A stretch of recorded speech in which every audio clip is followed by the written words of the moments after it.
Y dice así, Hechos 26, 26. Dice, y el rey Agripa, así se llama, no es que estaba enfermo, así le pusieron, el rey Agripa, sabe de estas cosas. Está hablando el apóstol Pablo, está hablando con el rey Agripa, aunque habla en tercera persona, pero le está hablando a él, está frente a él. Y le dice, el rey Agripa sabe de estas cosas. Yo hablo con atrevimiento porque estoy seguro de que todos estos acontecimientos le son familiares a usted, pues no se hicieron en un rincón. Señor, te damos gracias por esta tarde. Estamos cerrando un domingo extraordinario que tú nos has regalado. No es algo que hagamos nosotros para ti, tú lo hiciste todo y nosotros solo disfrutamos de las bendiciones y los beneficios de ser tus hijos. Señor, permite que esta tarde sintamos la misma presencia que en la mañana y que tu palabra nos impacte el corazón y nos rete a vivir en el poder de la resurrección cada día de nuestras vidas. En el nombre de Jesús, y todos dijimos amén. Pablo está arrestado otra vez, como muchas, y está frente al rey Agripa. El rey Agripa era judío, muchos pensamos que era romano, pero tanto Agripa como por ejemplo el rey Herodes eran judíos, eran reyes que Roma ponía sobre el pueblo de Israel, pero eran judíos. Entonces Pablo está arrestado frente al rey Agripa. ¿Y por qué lo arrestaron? Hechos 25, 19 dice que lo arrestaron porque predicaba de un hombre muerto llamado Jesús, quien según Pablo está vivo. Así dice el evangelio. Pablo predicaba de un hombre muerto llamado Jesús, quien según él está vivo.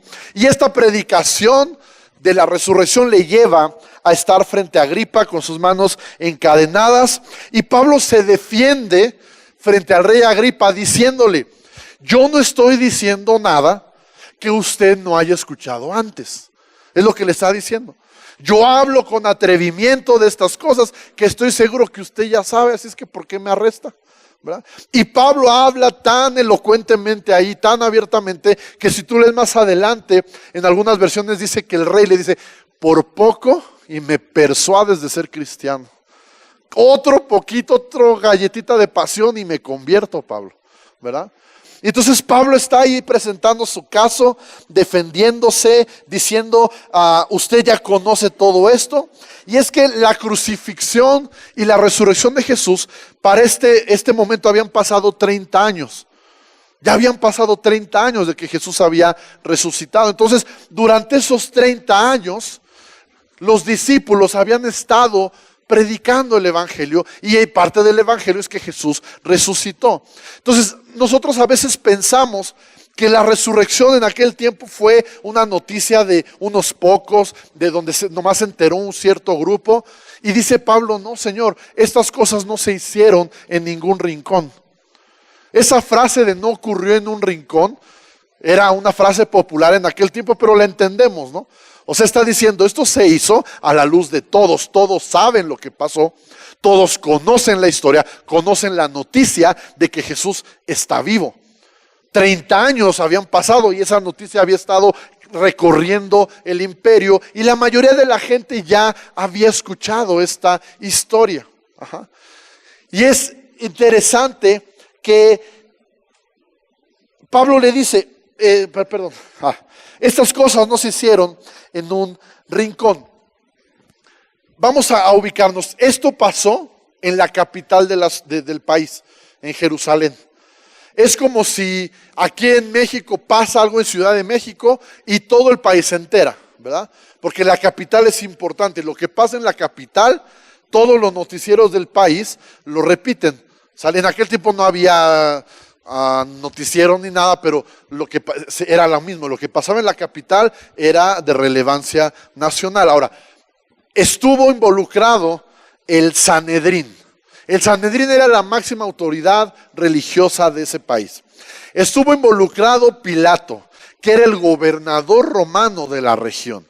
Estuvo involucrado Jesús mismo, que Jesús tuvo una fama, si no internacional en aquel tiempo, tuvo una fama regional. Es decir, todo lo que tuvo que ver con Jesús no fue una noticia pequeña. fue algo que impactó ese tiempo, al grado de que Pablo está 30 años después frente al rey Agripa, y el rey Agripa ya sabía toda esta historia. ¿Vamos bien? ¿Ya se durmieron? Ok. Entonces, durante esos 30 años, los enemigos de Jesús intentaron negar o desmentir la verdad de la resurrección. Ellos trataron de probar que Él no había resucitado y fallaron. No importa cuán fuertemente trataron, siempre fracasaron en probar que Jesús permanecía muerto después de haber sido crucificado. Para el tiempo en el que Pablo está hablando con el rey Agripa, 30 años después, miles de judíos habían entregado su vida a Jesús. Y no solo judíos, sino también ya miles de gentiles proclamaban a un Jesús resucitado de los muertos. La resurrección de Jesús es tan importante y me encanta que hoy la estamos celebrando. Nos sumamos a miles y miles de iglesias en todo el mundo que estamos hoy celebrando la resurrección de Jesús. Me encanta ver desde la semana pasada redes sociales llenas de anuncios de reuniones de Semana Santa. ¿Por qué? Porque la resurrección es la base, es el cimiento de la fe cristiana. A veces no hablamos mucho de la resurrección, hablamos mucho del sacrificio de Jesús, ¿verdad? Pero como que a veces nos olvidamos un poquillo de la resurrección. Pero la realidad es que la resurrección es el fundamento de nuestra fe. ¿Por qué digo esto? El sacrificio es súper importante, claro. Perdón de nuestros pecados ahí. Pero ¿qué hubiera pasado si Jesús va a la cruz y no resucita? Imagínate cómo estaban los discípulos el día de la crucifixión, un día después, el sábado. ¿Dónde estaban? Escondidos, bajo llave, temerosos, deprimidos, sin esperanza, sin fe. Su llamado se había terminado, su ministerio se había terminado, al grado de que Pedro, cuando Jesús ya resucita y los va a buscar, ¿qué andaba haciendo Pedro? Estaba pescando otra vez. O sea, el mundo a Pedro se le había acabado. El ministerio se le había terminado y dijo, se murió el líder, se murió Jesús, se murió mi maestro, ya no tengo futuro. ¿Qué voy a hacer? Voy a volver a pescar. Eso era la mentalidad de ellos. Entonces imagínate si Jesús no hubiera resucitado, la condición en la que estaríamos hoy, la depresión total, ¿no? O sea, Jesús no hubiera dividido el tiempo. Si existe un antes de Cristo y un después de Cristo, si es por su sacrificio, pero es principalmente por su resurrección. ¿Por qué? Porque ahora dices, bueno, en la Biblia hay otras personas que resucitaron, ¿no? Por ejemplo, Lázaro. Pero a Lázaro, ¿quién lo resucitó? Jesús. Hay otras resurrecciones, ¿no? Mismo Pablo creo que resucita a algunas personas, etcétera. Pero ¿cuál es la diferencia con Jesús? A Jesús no lo resucitó nadie. ¿Alguien está acá? O sea, Jesús resucitó a gente, Pablo resucitó gente, en el Antiguo Testamento también, algunos profetas resucitaron gente. De repente por ahí la Biblia nos cuenta unas historias rarísimas de un muerto que lo avientan a una tumba y resulta que en esa tumba estaban los huesos del profeta. ¿Lo has leído? Y el cuerpo nomás de tocar los huesos resucita. Loquísimo. Entonces, pero ¿cuál es la diferencia con Cristo? Que Cristo no necesitó que alguien lo resucitara. Él venció a la muerte. Si Él resucitó fue porque la muerte se aferró con uñas y dientes. Y dice la Biblia, no lo pudo retener, se le fue como agua entre las manos. La muerte lo quiso tener ahí. No, tú no te vas. No lo pudo detener. ¿Por qué? Porque Jesús no tenía pecado. Y al no tener pecado, la muerte es paga del pecado. Y si no hay pecado, no hay muerte. Entonces por eso es que Jesús inevitablemente tenía que levantarse. Esa es la pequeña gran diferencia entre cualquier otra resurrección. Y por eso esa es la base, el fundamento de nuestra fe. Dice el apóstol Pablo en 1 Corintios 15. Lo dice de esta manera. Versículo 14. Y si Cristo no ha resucitado, entonces toda nuestra predicación es inútil. Diga al no. Y la fe de ustedes también es inútil, ¿verdad? Dice Pablo, mira, Si fuera mentira que Jesús resucitó, apaga y vámonos. Estamos perdiendo el tiempo. Pero no es casualidad que miles y millones de personas a lo largo de la historia han creído el milagro de la resurrección. ¿Por qué lo hemos creído? Hoy voy a darte 3 evidencias de la resurrección de Jesús que nos permiten el día de hoy creer que esto es cierto, que no es un mito, que no es un cuento. Y después de esas 3 te voy a dar una más, de pilón. ¿Estás listo? Número 1, evidencias de la resurrección de Jesús. Número 1, el sepulcro vacío. Es la primera evidencia. ¿Cómo sabemos que Jesús resucitó? Porque la tumba está vacía. Tú puedes ir a el Ángel de la Independencia y ahí están guardados los huesitos ¿de quién? De Miguel Hidalgo y todos esos amigos de la Independencia, ¿no? Ahí mero. Tú puedes ir a cualquier tumba de cualquier profeta, predicador, cualquier líder de una religión, y ahí vas a encontrar sus huesitos quietecitos, su tumba bonita o su mausoleo, lo que tú quieras. Me encanta gente que ha ido a Israel, hay tours, hay recorridos que los llevan a un lugar que es muy probablemente, no, si no el lugar, por ahí fue donde se enterró a Jesús, donde se sepultó a Jesús. Y me encanta porque de entrada no hay puerta, no hay piedra, está la puerta abierta. Y en la entrada dice, no está aquí, ha resucitado, ¿no? O sea, primera evidencia de la resurrección, no hay nada. El cuerpo no está, la tumba está vacía, ¿verdad? Como que no está fluyendo. Los 4 escritores de los evangelios, Mateo, Marcos, Lucas y Juan, están de acuerdo y coinciden en que 3 días después de la muerte de Jesús, la tumba estaba vacía. Y tú dices, bueno, pues ellos 4, que tan difícil ponerse de acuerdo y decir, sí, está vacía, ¿no? Pero dice la Biblia que no fueron los únicos. Hubo otros testigos que vieron el sepulcro vacío. Y no solo eso, sino que hubo un ataque en contra de esta verdad. Yo no sé si tú te acuerdas, pero en Mateo 28 nos relata lo que los líderes religiosos hicieron para desmentir la resurrección. Mateo 28:12 dice, se convocó a una reunión con los ancianos y decidieron dar a los soldados un gran soborno. No un soborno, un gran soborno. Les dijeron, ustedes deben decir, los discípulos de Jesús vinieron durante la noche mientras dormíamos y robaron el cuerpo. Si llega a oídos del gobernador, nosotros los respaldaremos, así que no se meterán en problemas.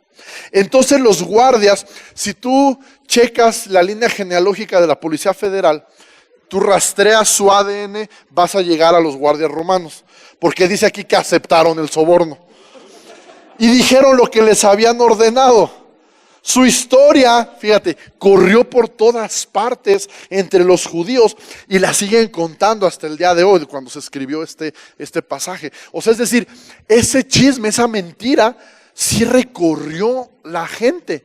O sea, no fue así como la noticia de la resurrección corrió entre toda la gente, también esta mentira corrió entre toda la gente. Ahora, mi pregunta es, ¿por qué no pegó?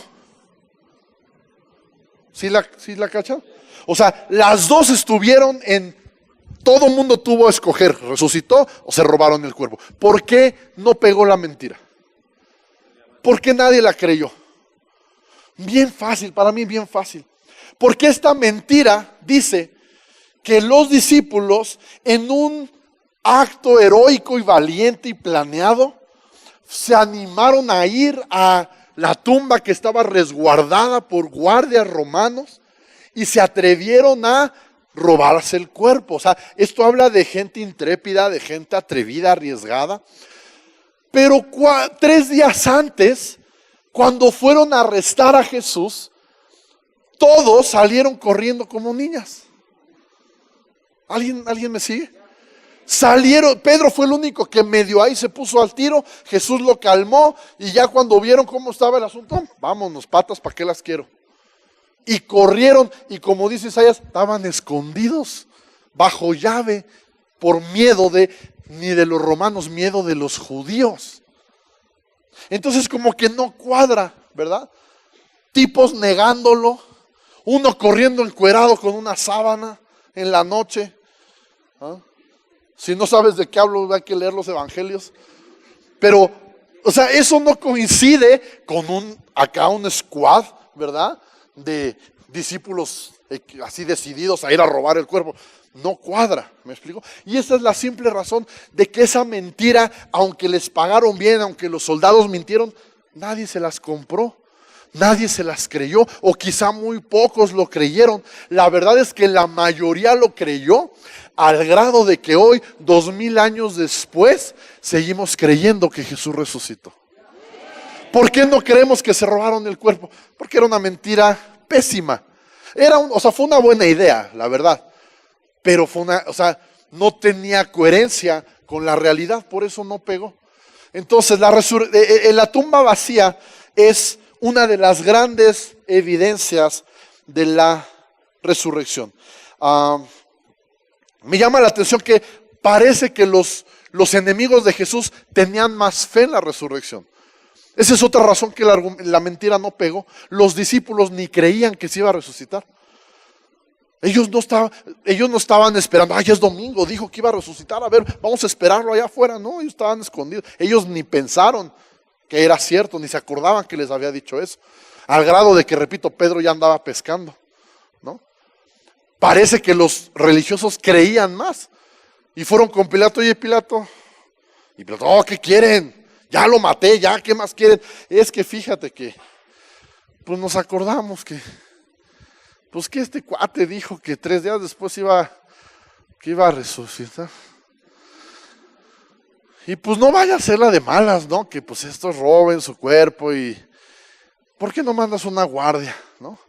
Y Pilato así ya, y me lo imagino así porque hay una serie que se llama, no sé, no me acuerdo cómo se llama, pero como que narra esa parte. Entonces Pilato está harto de ellos así, ¿no? Y por eso me lo imagino así. Entonces dice la Biblia que manda Pilato la guardia romana y les dice, aseguren el lugar como saben hacerlo.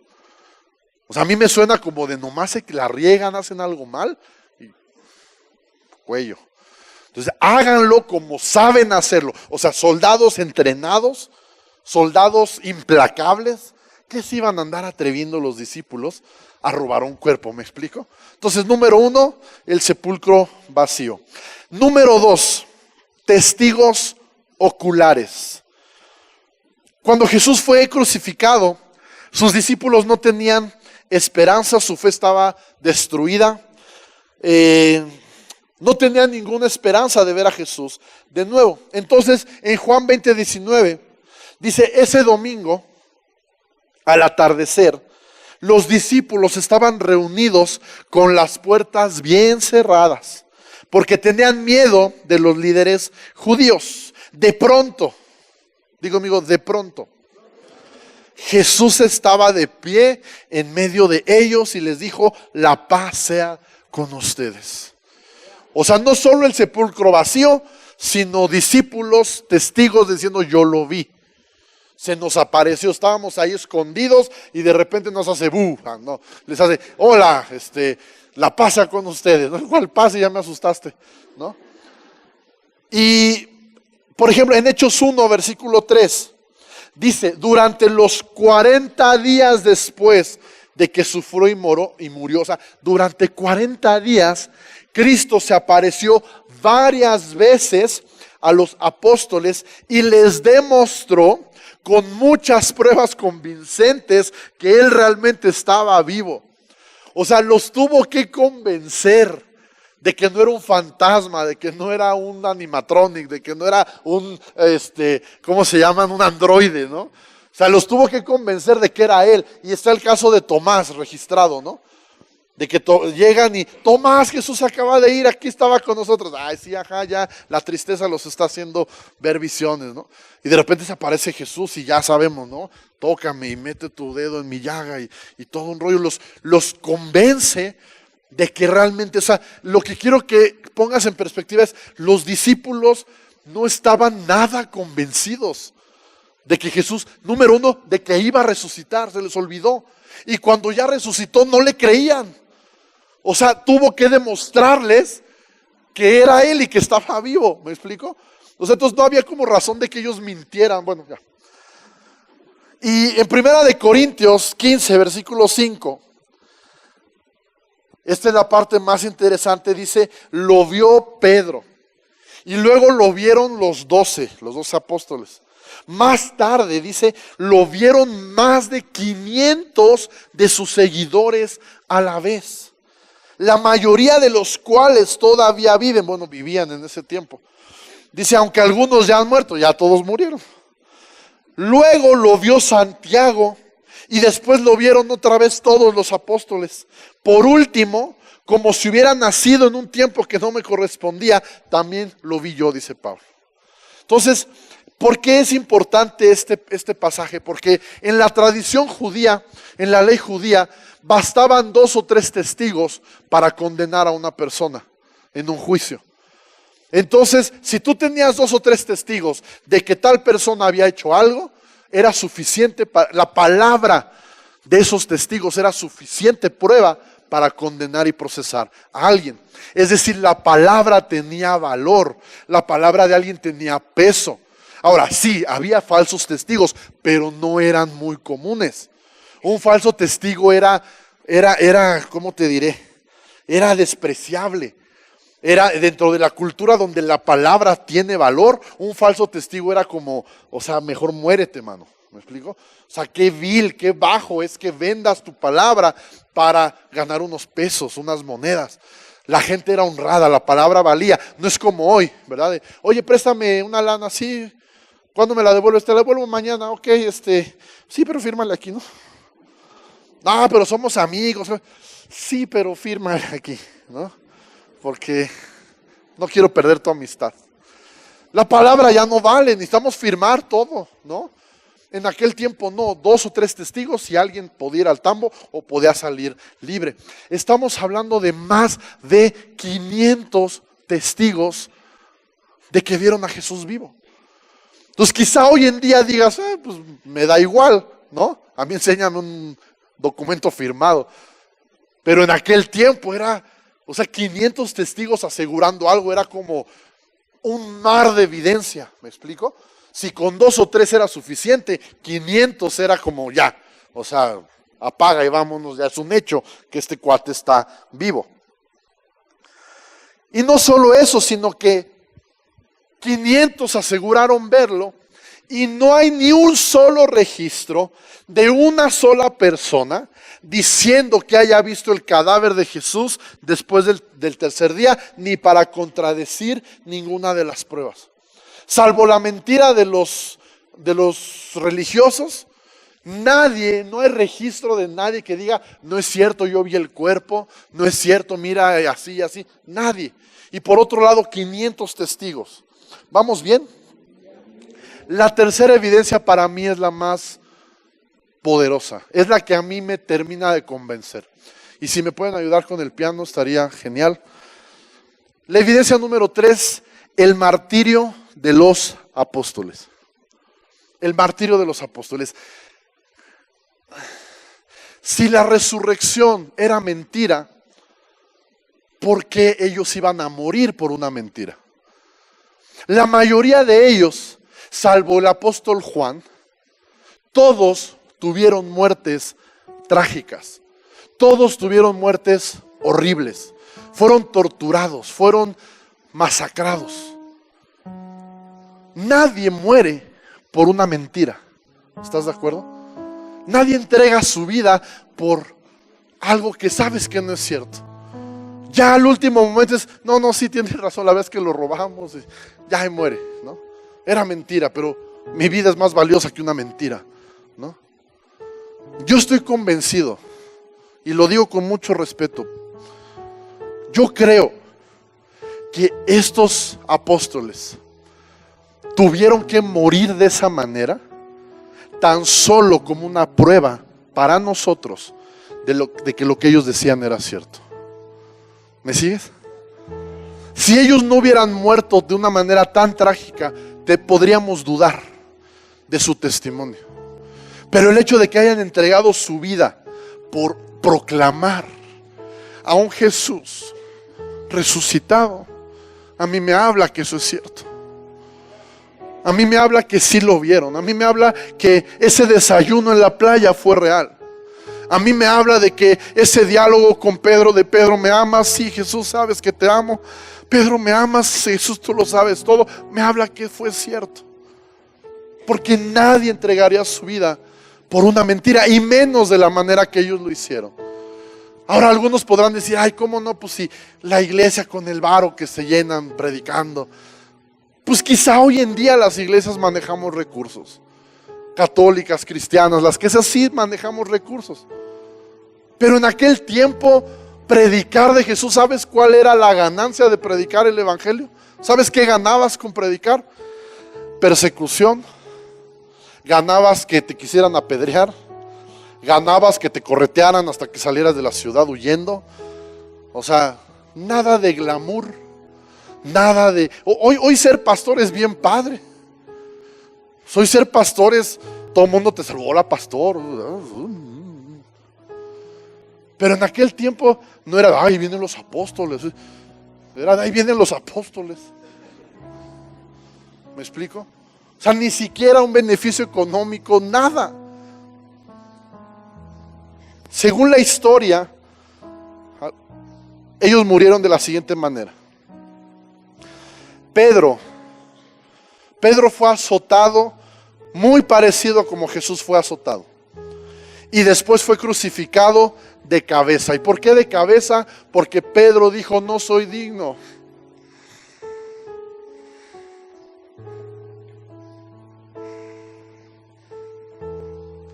No merezco morir como Jesús. Si me van a crucificar, háganlo diferente, hagan algo. No quiero morir como Él, no puedo. Andrés fue crucificado en una cruz en forma de X. Jacobo, el hijo de Zebedeo, fue decapitado. El apóstol Juan fue el único que no murió trágicamente. Él murió de viejito, desterrado en una isla que se llamaba Patmos.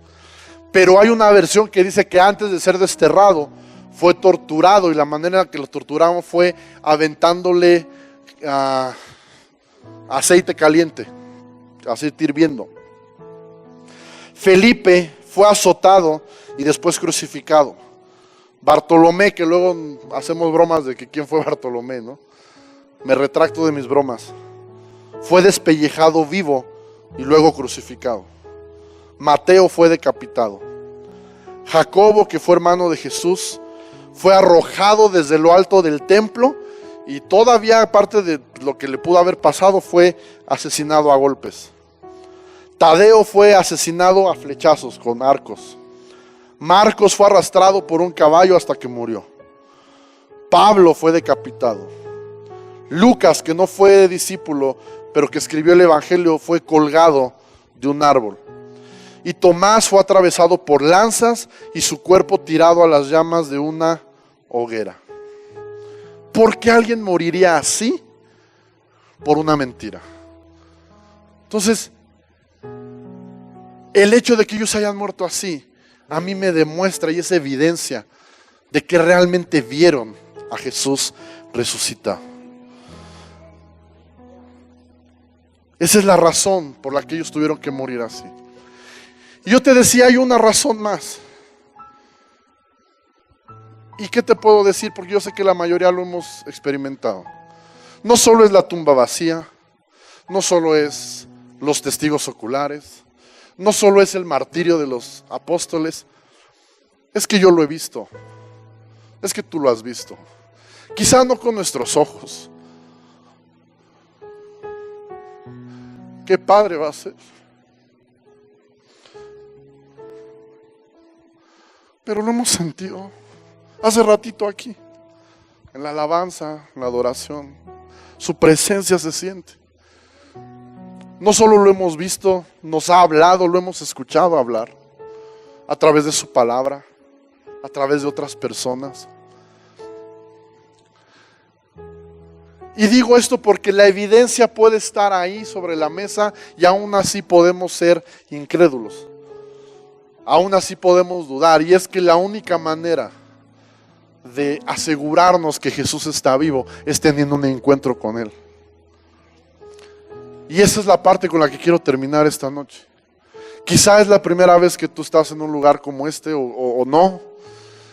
Pero quizá hoy estás recibiendo una revelación de Jesús resucitado. Quizá tú hasta hoy habías tenido un concepto de Jesús. Sí es el Hijo de Dios, sí murió por mis pecados, pero hoy estás recibiendo una revelación de, hey, está vivo, resucitó, realmente ocurrió. Realmente Él está vivo. Y si está vivo, la buena noticia es que podemos tener una relación con Él. Si Él está vivo, Él puede hacer en mi vida las cosas que los evangelios me cuentan que hacía. Si Él está vivo, quiere decir que todo lo que este libro dice es cierto y es digno de seguir. Así es que si tú esta noche reconoces que Dios te está mostrando a Jesús resucitado y tú hoy quieres poner tu fe en Él, quieres poner tu confianza en Él y decir, a partir de hoy no voy a vivir más mi vida a mi manera, como dice la canción, sino hoy voy a entregar mi vida a Jesús porque vale la pena, porque estoy recibiendo una revelación de que está vivo y de que puedo confiar en Él y de que Él puede transformar mi vida como transformó la vida de cada uno de esos personajes que están ahí, y que Él puede darte un futuro mejor. Y no solo eso, sino que Él puede y quiere perdonar tus pecados, restaurar tu pasado y darte una nueva oportunidad de una vida diferente. Así es que voy a hacer una oración para terminar.